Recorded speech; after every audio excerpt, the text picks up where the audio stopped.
Welcome to the Monkey House is a short story by Kurt Vonnegut, first published in Playboy magazine in 1968 and later included in his short story collection of the same name. Set in a near-future dystopia, the story uses science fiction to sharply satirize the moral constraints surrounding birth control in 1968. It explores themes like personal freedom, the purpose of humanity, and the ethics of medically assisted suicide through characters like Nancy McLuhan, a suicide hostess tasked with administering lethal injections, and Billy the poet, a political rebel. Vonnegut, one of the most influential science fiction authors, is known for blending humor and speculative fiction to address social and political issues. His works, written between 1950 and his death in 2005, are often considered modern classics. The story takes place in Hyannis, Massachusetts, and is narrated from a third-person omniscient perspective, primarily focusing on Nancy McLuhan. Pete Crocker, a police officer, is trying to catch Billy the poet, who has been targeting suicide parlors, kidnapping hostesses, and releasing them after committing violent acts. The story opens by revealing that Earth's population has reached an unsustainable 17 billion. The government has introduced two solutions: mandatory ethical birth control, which suppresses sexual pleasure, and public suicide parlors, where citizens can end their lives. Nancy and her colleague, Mary Kraft, work as suicide hostesses in one of these parlors, and they are asked by Pete to cooperate in his operation to catch Billy. The hostesses, who are tall, intelligent, and sexually detached due to the birth control pill, are not interested in sex despite their provocative appearances. They are also required to be virgins. Pete tells the hostesses that Billy is a nothing head, someone who has stopped taking birth control and can now feel normal physical sensations. As Pete explains the situation, Nancy grows frustrated, feeling that Pete is withholding information because of their gender. She insists that she and Mary can take care of themselves and are not easily scared. The parlor's only other occupant is Foxy Grandpa, a kindly old man who, in a society where anti-aging drugs have made such people rare, is a curiosity. While Nancy waits for him to choose his last meal, she receives a letter from Billy containing the lyrics to a vulgar song by Benny Bell, humoresque, "Passengers will please refrain." The song describes a couple groping statues in a park, an allusion to Billy's disturbing behavior. As Nancy attends to Foxy Grandpa, she reflects on the social decay in a world where most jobs are automated and most people live passively, watching government-controlled television. Nancy feels guilty for being short with Foxy Grandpa and decides to listen to his story about the invention of ethical birth control. As she does, she contemplates the bizarre world she inhabits, one where freedom, pleasure, and death are all tightly controlled by the government. The Foxy Grandpa recounts a story Nancy has heard before about a pharmacist named J. Edgar Nation, who was disturbed by the sight of monkeys masturbating at the zoo. He thought it was inappropriate for his Christian children to witness.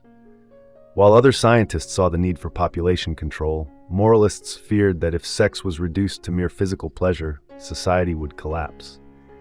Nation's solution to the problem, eliminating sexual feelings altogether, became the human solution. After the Foxy Grandpa finishes his tale, Nancy answers a phone call, which Pete suspects is from Billy.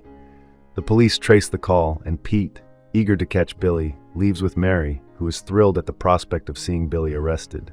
This leaves Nancy alone in the parlor. As they leave, Pete drops a stack of papers, which Mary hands to Nancy. One of the papers contains Billy's poem to the suicide hostesses, mentioning how ethical birth control pills turn a person's urine blue. Once they've gone, the Foxy Grandpa steps out of the booth. He and Nancy engage in a brief conversation about the meaninglessness of the deaths in a suicide parlor. As they speak, the old man removes his prosthetic mask, revealing himself to be Billy the poet. Nancy briefly fantasizes about confronting him, but he holds a gun and forces her to leave the parlor. They travel through the sewer and have a short conversation about her sexuality and sensuality before entering the Kennedy Museum, which showcases life before the population explosion. The museum includes a replica of the current president's office and displays her administration's propaganda. In the museum, Nancy encounters Billy's gang, a group of nothing-head men and women with stockings over their faces. She realizes that all of the women are also suicide hostesses. She wonders if they're under the influence of drugs or alcohol, but when she tries to stand up to the gang, they physically overpower her to keep her in line.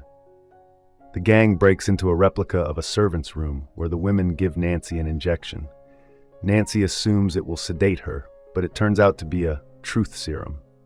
Under the serum's influence, Nancy confesses that she is 63 years old and that being a virgin at her age feels pointless. She then falls unconscious. When Nancy's ethical birth control pills wear off, the women bathe her, dress her in a white nightgown, and lead her to a boat where Billy awaits, reading. She steps into Billy's cabin but tells him she will not go further. Billy orders his lackeys to hold her down, which they do. He rapes Nancy. Billy seems indifferent, and Nancy is devastated. Afterward, Billy returns to his reading, and Nancy is placed on a bed covered with a war surplus blanket. He lights a cigar, but his cough reveals he doesn't smoke them often. Drawing strength from her anger and Billy's calmness, Nancy confronts him about his actions and the nothing-head hostesses who assist him. Billy responds calmly, likening his actions to the traditions of a wedding night in earlier times. He tells her she will someday meet a man who deserves her, and that she must be free when that happens. Nancy argues that his plan will only lead to more overpopulation, but Billy reassures her that doesn't have to be the case. He criticizes laws based on religious morality rather than common sense, which he believes deny the natural sexuality of common men and women. Billy explains that modern morality equates sex with death, going against human nature. Billy shares that his grandfather once read his grandmother a love poem on their wedding night, and he offers to read it to Nancy. She strongly declines, but he reads the first stanza of Elizabeth Barrett Browning's "How Do I Love Thee" to her anyway.